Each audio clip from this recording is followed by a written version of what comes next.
On behalf of Virginia Organizing and the many groups that came together to call attention to immigration reform and to call Eric Cantor to represent us honestly and move forward with immigration reform. Thank you so much for being here today.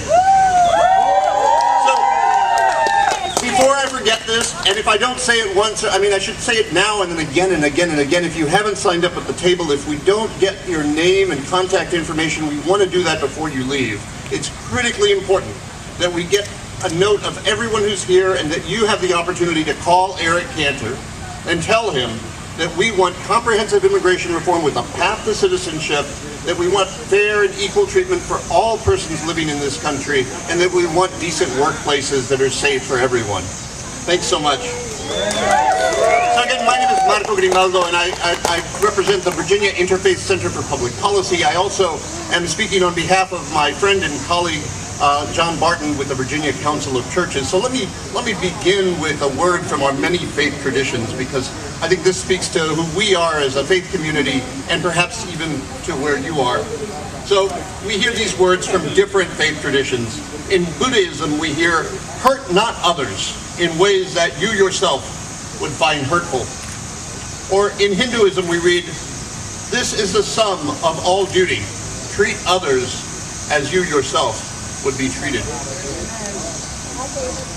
In Christianity, we know these words differently. It sounds like this. It says, "Do unto others as you would have them do unto you." Tratar a nuestro prójimo como nosotros mismos queremos ser tratados. Right? Amar a nuestro hermano y nuestra hermana tanto como nosotros mismos.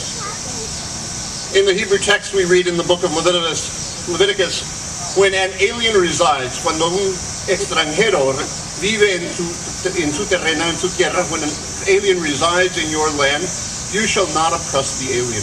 You shall not oppress the foreigner. The foreigner who resides with you shall be to you as a citizen among you. You shall love the foreigner as yourself, for you were once foreigners in the land of Egypt.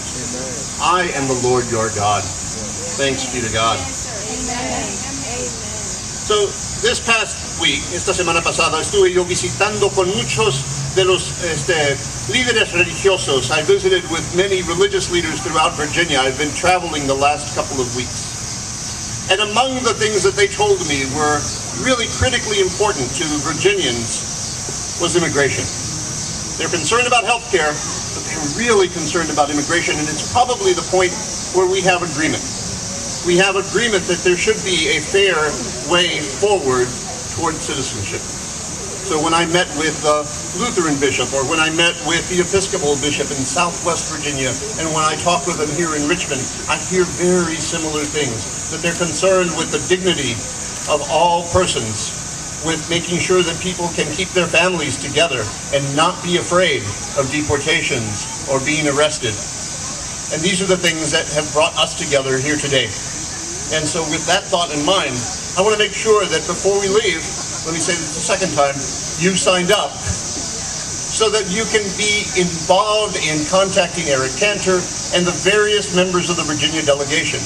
If Eric Cantor is your congressman, he needs to hear from you. In Virginia as a whole is critically important to this question about immigration reform. In the House of Representatives alone, we have 3 Virginia representatives who serve on the Judiciary Committee. And Eric Cantor, because of his leadership position, has a real opportunity to show the way forward for the House of Representatives. And that's really what has called us here today. So perhaps before I conclude, I want to make sure that you are connected with one or another of the many important organizations that are making a difference in your community and throughout the Commonwealth. With Virginia Organizing or Virginia New Majority, if you're a member or supporter of the AFL-CIO, or if you're a member or supporter of the ACLU, if you are involved in your community, you should care deeply about immigration reform. And with that, I will conclude. Thank you so much for being here. Muchas gracias por estar aquí, por estar presente y por estar fuertes, unidos para la reforma migratoria. Gracias.